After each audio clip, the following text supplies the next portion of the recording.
Hello, everybody. Welcome back to the Art of Radiating Love. So I am your host for TRL. I'm actually trying to give like an acronym for the podcast. So because the podcast is called The Art of Radiating Love, right? I actually like the acronyms, the TAORL. I actually do a lot of journaling and such. And then I figured it might be really nice to address the podcast episode, but with acronyms. So I see a lot of podcasters do that, and then they sound really cool. And then when I tried my own podcast, I figured it sounded really cool as well.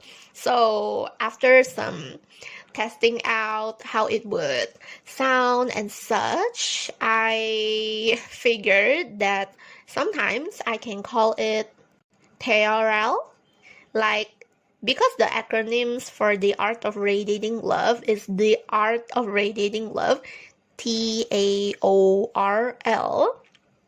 So what I decided to call it is the first four letters, TR, and then the L, TRL. Yeah, so I figured it sounded really cute, and I actually really like the sound of it. So sometimes I would call it the TRL. I'm not sure if I should go with TRL or TRL. Yeah, so I'm still trying to test things out, but I kind of like the sound of the second one, TRL. Yeah, it has been embedded in my head for quite some time already, TRL, and I kind of like it. So welcome back to the podcast. So today we're actually going to talk about the topic moving in silence.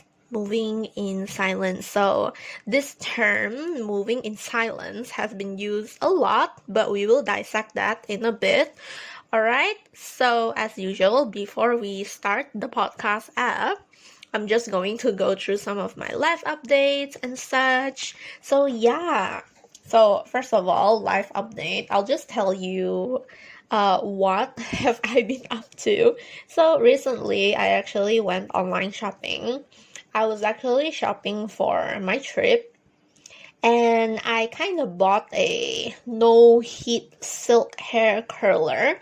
Now this thing has actually been in my shopping cart for a really long time, and I never really bothered to purchase it, but now my trip is coming and I feel like I want a change of a hairstyle, but I don't want to add heat to it. Which is pretty ironic because I wash my hair every other day and I blow dry my hair every other day. But it's better than directly applying the heat on your hair, because when you blow dry it, that's practically hot air on your head. But imagine if you were to have curls and then you apply the iron heat directly onto the hair, like it touches the hair, and I kind of don't like the idea of it. I don't really want to fry my hair. Well, technically I don't think I have the healthiest hair because of the hair fall and such. Yeah, so I'm trying not to add additional heat to my hair, which explains why I got the no heat silk hair curler. It's basically this thing where, let's say if you want fresh new curls the next day, what you have to do the night before is you will have to get that silky thing, wrap it around your hair, and then just go to sleep with it. But I did read some reviews, and the people who have tried this, they said that, oh, it's actually really uncomfortable to sleep with these things. It's something like wrapping stockings on your hair, so it's uncomfortable. But I'm not sure how it will go, so hopefully I like it. I really need fresh curls, I guess. And then other than that, I bought some accessories So I actually got stick-on nails. I really like stick-on nails. Um, yeah, I really like stick-on nails because I will be away for about 5 days, and I figured why not have some stick-on nails. I actually don't really like the paint and such. I like stick-ons. But the thing about stick-on nails is that if you don't buy the high quality ones, like if you take out the stickers after 2 weeks or such, 2 or 3 weeks, your nails, they look corroded. Like there's some, you will get yellowish nails. So make sure to check the quality of the stick-on nails that you got. And if you do decided to get the cheaper stick-on nails, make sure that you take it off within less than a week because we don't want corroded nails, right? Okay, and then I also got a heart necklace. I think there are some pearls on top, and I felt like getting some pearl items, so that's what I got. Then I bought a pair of sunglasses because girls going to go to the park and read. I figured I need a pair. And then I got some rings for my fingers because I actually bought a ring before, but I'm not sure where did it go, so I decided to get some new ones. And then because they are the trend right now, I believe. And then the entire reason why I decided to shop was really because of the travel organizer bags. I've been wanting to buy it for quite some time, but didn't really care about it until like the 11th minute, a month before the trip itself. I finally deigned to buy the travel organizer bags. So yeah, and then life update, I've been having a lot of my plenty of my favorite food, so I feel really blessed. And then I've been spending every hour I have working on what matters to me. So you know how everyone has 24 hours in their day, right? And then yesterday, I was actually reading a productivity book. It's actually called Feel Good Productivity. It's by Ali Abdal. He's such a great author.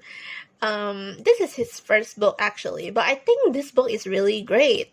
And then, yeah, so there was one part where he has written that everyone has 24 hours in a day, but it will feel different for every person. Well, honestly, I do really think that it depends on how you decided to spend your day. Some people feel like their 24 hours is very long. Some people feel like 24 hours is nothing. But personally, for me, my time passes really fast, mostly because I spend every hour doing everything that matters to me. And then, yeah, just working on what matters. So, yeah, the day does feel really passes quickly. But the most important thing to me, I feel like, is the fact that I get to go to sleep every night with a peaceful and a fulfilled and a calm heart. That is one of the most luxurious things in life, and I'm so glad that I had it. And then other than that, yeah, so a few days ago, I think it was 5 days ago, yeah, I actually went out with my family. We had shaved ice after I finished teaching my class. So yeah, on that same day, I actually finished something that I have been working really hard on. And I felt very proud of myself. So I decided to spend that night celebrating it with good food, good family time. So I was really happy about that. And then whereas for today, I actually don't have work today. But although I don't have work, I stayed at home and worked on all the other important things in my life. So yeah, although I don't have to teach today. I mean, I don't get to teach today. But yeah, the fact that I got to spend every hour doing the important things, things that matter, like quality time and such. It makes me really happy to think about it. And then, other than that, honestly, I really wanted to get some essentials, but we'll see how it goes. I actually planned my time this morning, and I wasn't able to fill in and I don't see any extra time for me to head out. But we will see, we'll see how the rest of the week goes. I noticed a lot of my essentials are running out, like my moisturizer, what else? And all those stuff. But yeah, we'll see. And then I just finished dinner. I had Japanese noodles. I think it was udon. I don't know. Then I had sweet potato soup, which was really cute. The potatoes are orange, purple, white. Yeah, I really like sweet potato soup. Then I had this green pandan bun. The cream was so good. And then, so yeah, that's what happened today. Other than that, so I'll just talk about what I'm reading. So, like what I mentioned just now, I mentioned a book, right? I said that I was actually reading Feel Good Productivity. So yeah, I read that and I'm still reading it. I haven't actually finished the book, but I think I'm like 34% in, and so far it's looking pretty good, and I feel like I have learned a lot. He's one of the author is actually one of the world's productivity experts. I think, if I'm not wrong, okay, I think he has read over 100 books on productivity. So that does speak a lot. And for him to write his own book about productivity, I feel like, wow, that's such an achievement. It's such a milestone. But yeah, right now, I'm actually really loving the book. Then other than that, so that was self-development, okay? Other than that, of course, I'm me. I like to read fiction, most especially romance. I decided to pick up a contemporary romance because of the author, really, because of the author. So this book is actually The Dixon Rule by Elle Kennedy.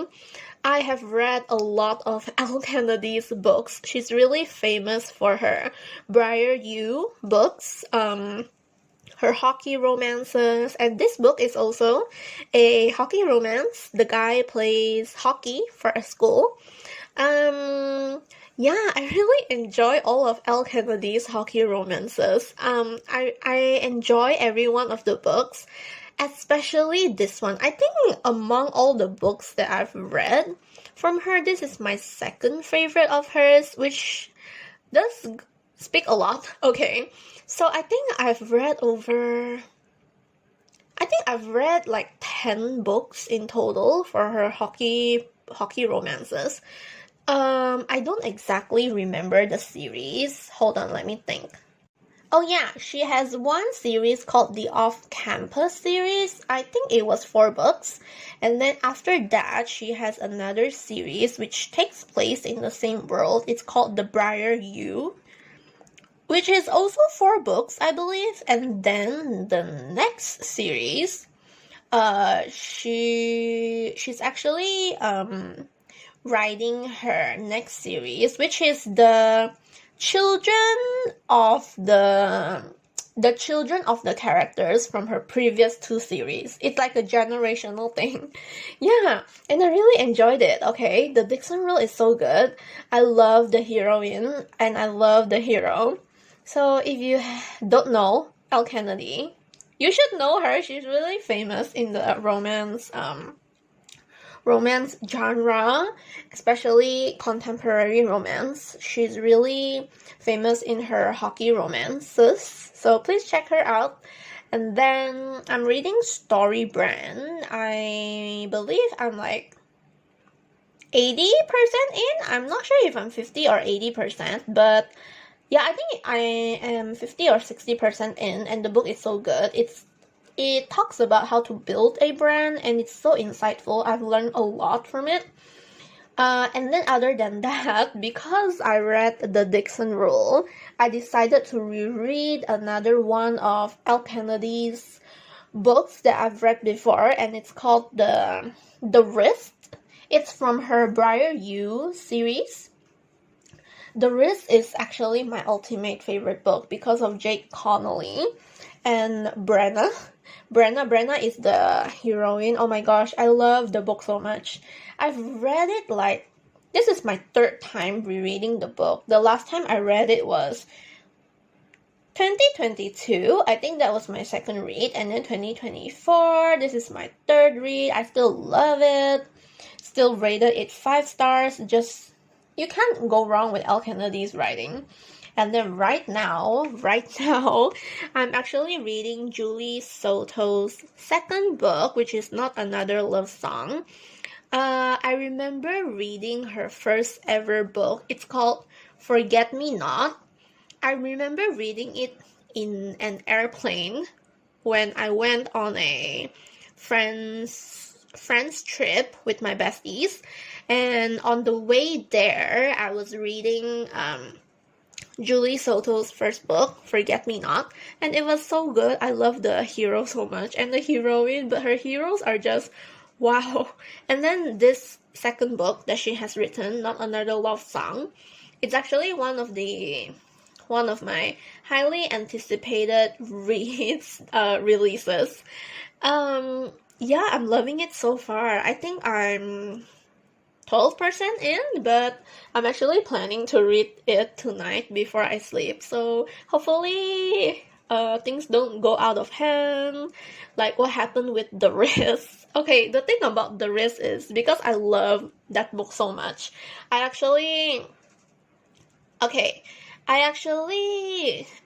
ended up staying up late reading the book, and then by the time I finished reading the book, I was 3 hours in during that day, and then 3 hours in, I actually can't sleep because the book was so good. You know how when you finish reading a book, your heart just beats really quickly, and then like you can't go to sleep just because the book is really good. Like all the book girlies know what I'm talking about here. It just makes you feel really high and such. So yeah, I couldn't sleep that day. I think I slept at like 2 a.m.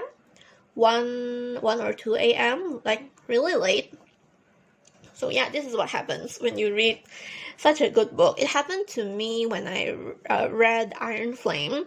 I think I ended up going to sleep at 3 or 4 a.m. just because I finished the book and don't know what to do with my life. And then I couldn't sleep, so I just stayed up feeling miserable. But yeah, that's what happened. Anyway, things I'm loving. I'm just loving earphones with wires, like the convenience. I know the wires are inconvenient to a lot of people, but the fact that you don't have to charge it, you just use it, and then it can last for a really long time. I've been using my same earphones, the ones with the wires, yes, the ones with the wires, for a long time. And I just love it. I actually got earbuds, but for some reason they don't work. So yeah, that's what happened. I actually use those earphones when I work out, but they don't work anymore, probably because it's not a high quality thing. So I guess it's a reminder that when you buy something, make sure you get it in high quality, right? And then I'm also loving contemporary romances. So honestly, it has been quite a while since I last read one that actually excites me. Alright, I have been spending a lot of time reading non-fiction, self-developmental books just because whenever I'm curious about something, if there's like a certain area of my life that I want to improve or really curious about, I will always pick up a book or like listen to a podcast. But of course I prefer books more because the information is very extensive and you learn a lot from it. Yeah, because of that, I have been really excited finally getting back to reading contemporary romance. So yeah, it's really exciting now that I'm reading Not Another Love Song. And then I'm really loving hair clips. Like the hair clip, you like when you tie your hair in like a half do, and then you put a hair clip at the back. So right now, the one that I'm really obsessed with is a butterfly hair clip, which is white in color. Honestly, for a hair clip, it was really pricey. Like when I saw the price tag of that hair clip, it was pricey for a hair clip, okay? But I ended up buying it, and I have been using it for so many times. It was so worth the price. So yeah, after that, I'm actually planning to like buy a flower hair clip, a ribbon hair clip. I've been really into hair clips lately. I like hair clips that stand out, the kind that stands out and looks cute. Like when people look at your hair, they will think like, oh, that's adorable. But honestly, who cares what other people think, right? I love it. So yeah, then I'm really grateful for myself for, I think I said this last week. I did actually, but I'll say it again just because I stand by it. I'm really grateful that I'm the kind of person who does what I say, what I was going to do, when I was going to do it. Okay, so life update aside, let's just move on to the podcast app. So normally I would give like podcast chapters, but for this time, it's like a very extensive kind. Like back then, the few episodes before, normally I'll just talk about two things like, oh, how to what, why does this happen, XYZ, how do you XYZ, my experience with XYZ. But for this one, I feel like it's going to be a really extensive episode because for this episode, it covers more things about the topic that I'm going to talk about. Yeah, for this app, we're going to talk about all things moving in silence. Okay, I live by this principle. So yeah, this podcast is actually a much more extensive episode that covers more things about everything that has to do with moving in silence. So as for episode 11, if you haven't listened to that, I actually made an episode talking about the power of silence. So you might be wondering what's the difference between these two podcast apps. So episode 11 is actually all about the how. Like, how do you do this? But for this episode, it's all about the what. And some of the hows, but for this episode, it's mostly the whats.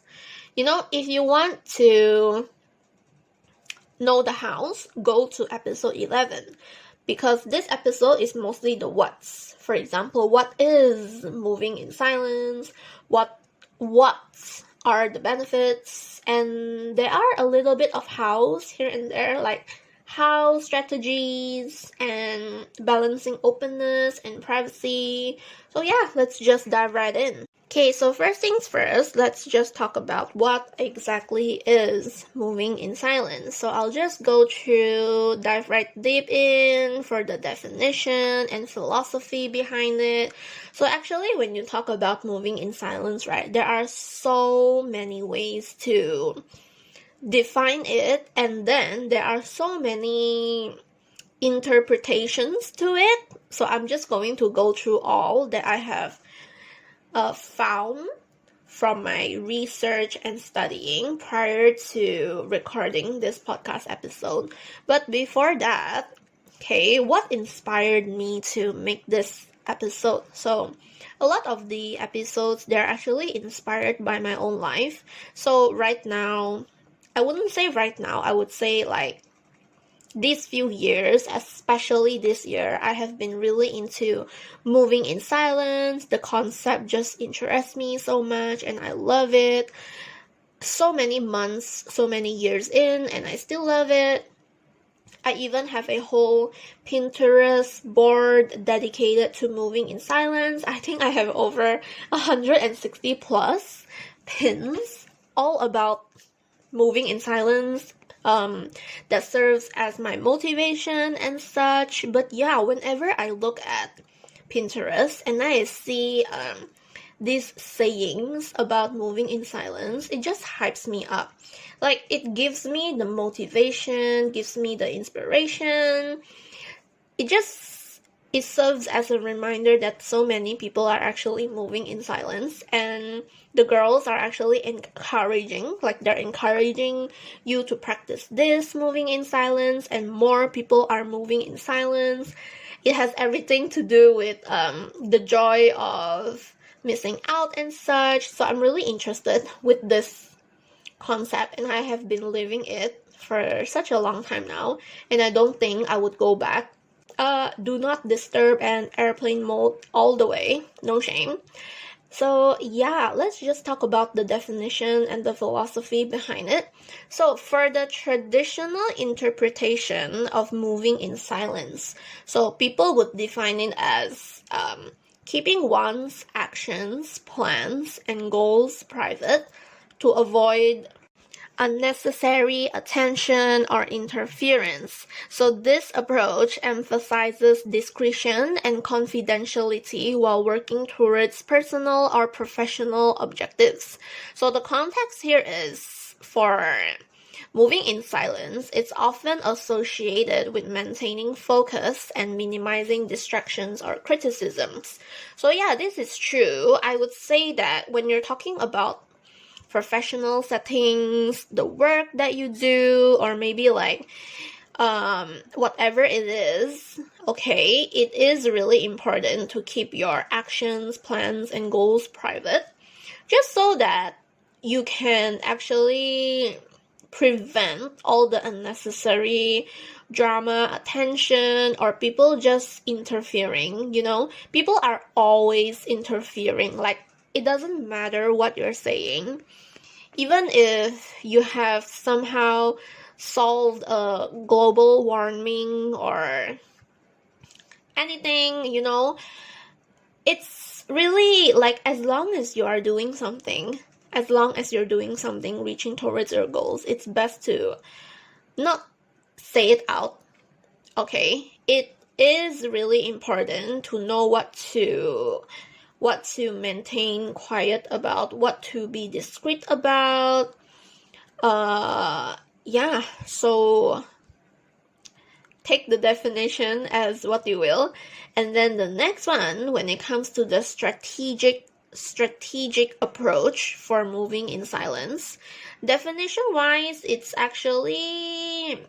gives the meaning a strategic approach, okay, where individuals or group works on their goals quietly to avoid giving away their intentions to competitors or critics. Now, I feel like this definition has a lot to do with business, especially when you're like a budding business owner, or if you're working on your small business and such. It's really important to keep quiet about things, right? So this can be really useful when it comes to competitive environments, all right? When things are really cutthroat, because revealing too much can truly lead to disadvantages.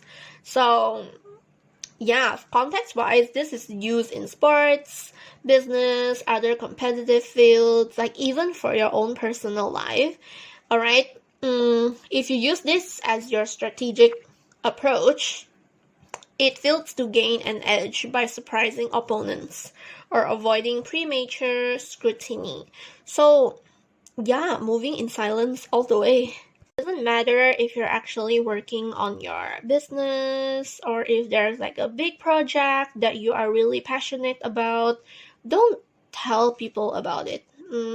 I guess you can tell your closest family or maybe your closest friends, as long as these people, they do not judge you, and as long as you know that these people will not criticize or say things that might change your mind, that might affect your decisions. The thing about moving in silence is, if people don't know your business, they can't affect you, right? Sometimes when you tell someone something and then they would respond back with something else that gives you doubts. So that is one of the reasons why I keep my movements really silent. right? And then another definition when it comes to mindfulness and self-awareness. So moving in silence is an approach that emphasizes introspection, okay, and self-awareness. So by keeping one's actions private, individuals like you can maintain a clearer focus on your internal processes and personal growth without any kind of external influences. So when you talk about moving in silence, it has a lot to do with external influences. And external influences is loud, girl. Yeah, so this is often associated with your personal development and mental well-being. So until you hit your goal, don't care about being seen. All right? Be so private that people can do nothing but assume. And when you build in silence, they don't know what to attack. So when you talk about your everyday life, your personal projects, or any situation where discretion can enhance your effective and outcomes, this one is called practical application. So when you apply the principle of moving in silence in practical terms, okay, it means you work diligently behind the scenes without publicizing every step. So this can include not discussing your goals or progress openly and not even hinting on things, you don't want to hint on things that might give away. So just focus on putting consistent effort and let the results of your work speak for themselves, because results are really loud. Results should be loud and people will know anyway. So what's the rush, right? Let your success speak for itself. And from a psychological standpoint, moving in silence can be a way to protect your mental space and reduce stress caused by external pressures or expectations. So this is also another thing. It has a lot to do with external factors like pressures. People expect you to do something. The moment you mention something, right, and then you don't keep your word to it, people will expect that you do it. So doesn't matter if you're going to do it or not, just keep quiet, all right? Especially if you are unsure, all right? So this allows people to work at their own pace, and it avoids the anxiety of constant public scrutiny. I feel like this is so true in so many ways. It's not just the public, but even with your closest friends. Like, say if you tell your friends something and then if you don't do as you said you would, that is also public scrutiny in a way, because your friends are always going to expect something from you. So yeah, just move in silence. Moving in silence all the way. So of course, since we're talking about an episode on all the what's, it would be rude not to include the benefits, right? So of course, it does give you the focus and productivity you need. Because keeping plans private, it helps you concentrate better and work much more efficiently without external distractions or pressures. So this is really true, because this is what I have been doing. Ever since I moved in silence, my productivity has reached its peak. Alright? And another benefit is you get to avoid criticism. So the protection from unsolicited advice, right? When you say something, people are always going to have a say on it. They're always going to give you unsolicited advice. Even criticisms, negativity, right? Other than that, you can also increase control and autonomy. So this gives you the freedom to experiment, right? If people don't know, they really don't know what to attack. So it means you can take risks and you can try things, experiment, do all your trial and error without the external judgment. So at the same time, it gives you the freedom to do this independent decision making. So you get to fully retain control over your decisions and the direction of your efforts, because no one's expecting anything from you. Okay, you should expect what you expect of yourself. What other people say truly doesn't matter. As long as you do what you say you're going to do, right? So other than that, of course, it builds genuine success, because results, they speak for themselves. Achievements and progress, they become much more impactful when they are revealed through results rather than through continuous updates. So do you know that continuous updates are truly not as attractive as the results? Okay, another thing is it builds credibility. Success that is accomplished quietly can enhance your credibility, and it demonstrates your competence without the need for constant self-promotion. Not only that, when you move in silence, you get to reduce external influence. So there's lesser pressure to conform to. So without external input, you are less likely to conform to others' expectations or norms, and you even get to put out pure vision. You can pursue your vision and goals without being swayed by others' opinions or suggestions. So I feel like that one really plays a huge role in determining someone's success, right? And I feel like the last one is, no, I don't think this is the last one. This is the second last.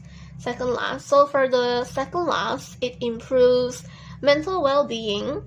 It provides you with lower stress, reduces the stress of managing public perceptions or dealing with external pressures.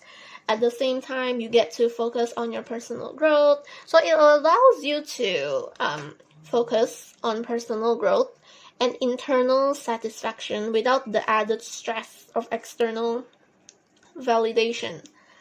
Right? Validation should always come from within. The most important is how you think of what you did. It doesn't matter what the outside thinks.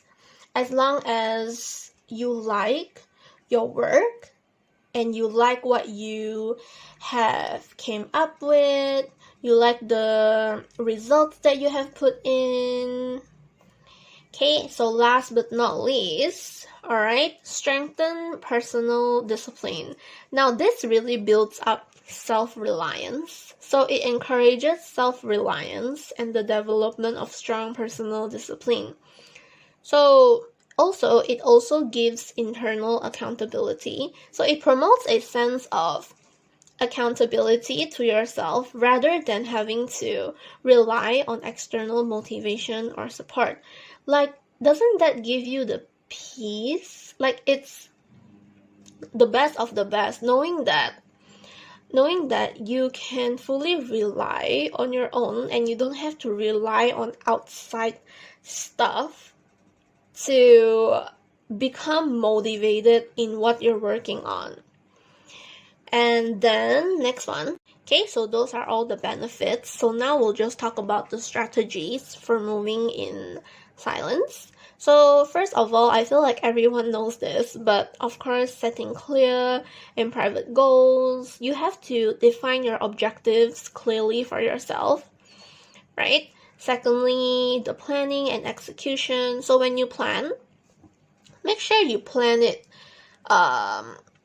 in actionable steps, in steps where you know you are going to do them, and in a way where it's achievable. So you have to create a detailed plan, really sit down, take the time, create a plan, and then execute it without broadcasting your every move, right? Another strategy is to maintain secrecy. So of course, moving in silence has a lot to do with maintaining secrecy. So there are many practical ways to keep your progress under wraps while staying accountable to yourself. And then next one, I think it's the most important one, which is to always maintain your focus. Alright? Stay disciplined, consistent, and always be prepared. Always be prepared. Then lastly, when it comes to moving in silence, right, it has a lot to do with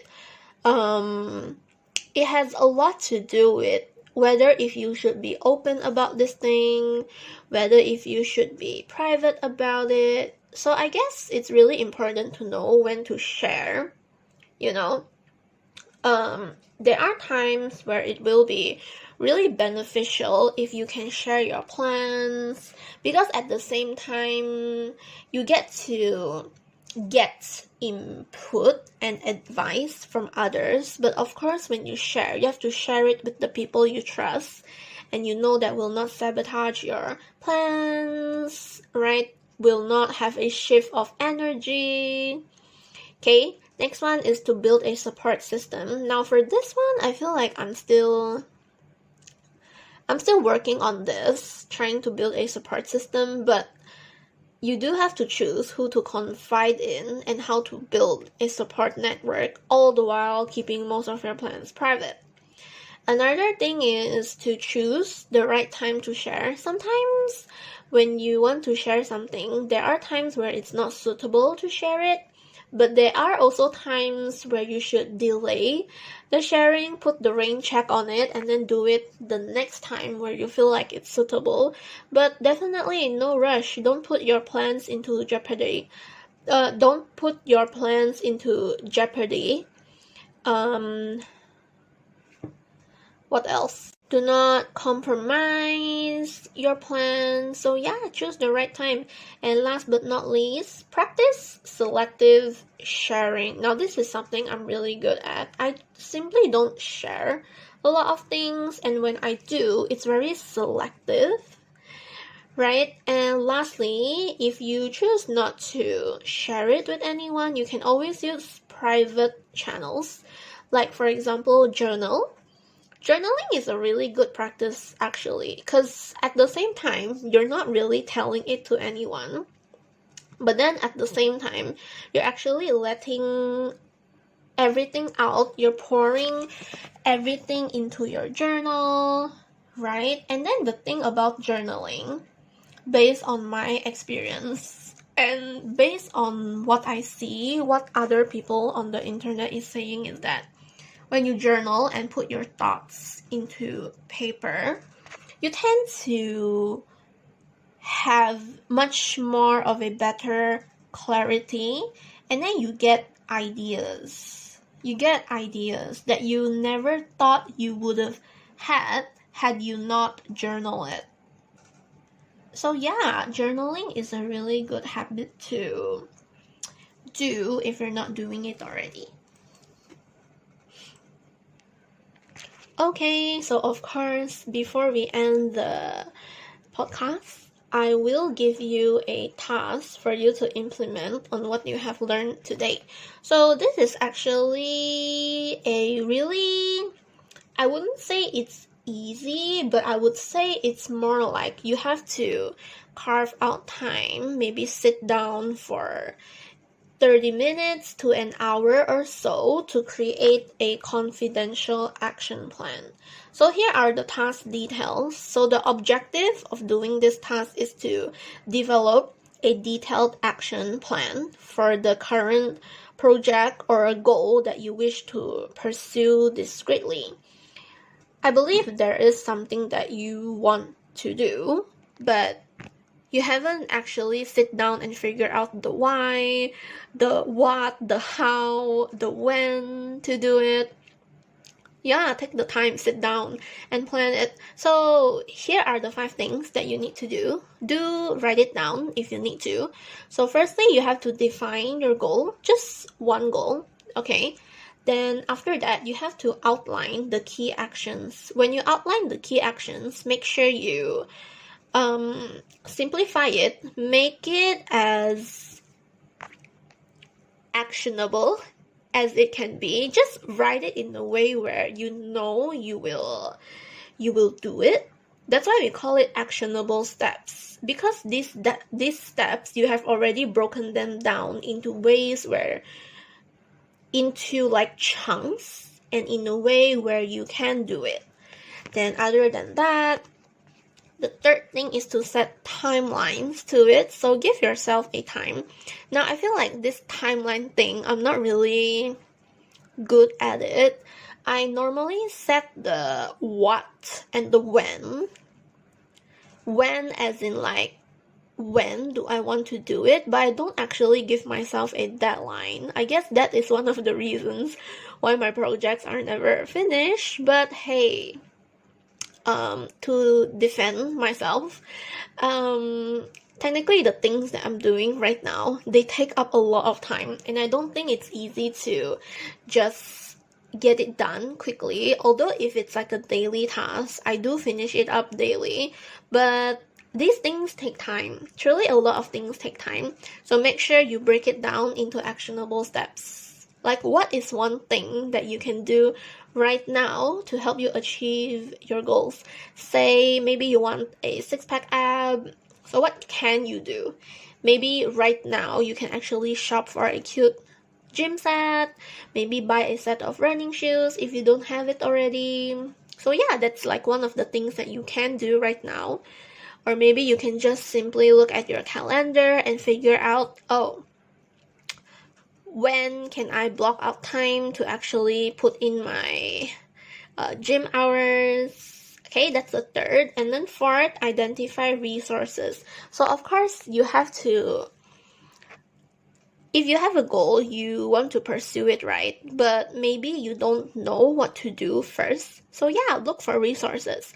There are plenty of resources online. You can read books, you can listen to podcasts, maybe read some articles, watch some YouTube videos, watch what people say about their experience. Yeah, there are so many ways to do it. Maybe go for an online course, right? Other than that, okay, check your progress privately. See how you're doing. Check in with yourself. Alright, so yeah, that is one task for you. And then other than that, of course, I do not end the pod without an affirmation. So first of all, okay, just follow after me. So firstly, I trust my journey and keep my goals private until they come to fruition. Secondly, my focus and dedication leads me to success, regardless of external opinions. Right? Last but not least, I embrace the power of quiet progress and allow my results to speak for themselves. So yeah, that is pretty much it for the app. So if you don't know already, please follow the pod IG account at the Art of Radiating Love. So it's available on Apple Podcasts, Spotify, and also YouTube. So all links are available in the description. Do leave a 5-star rating. Thank you. So share it to everyone. Okay.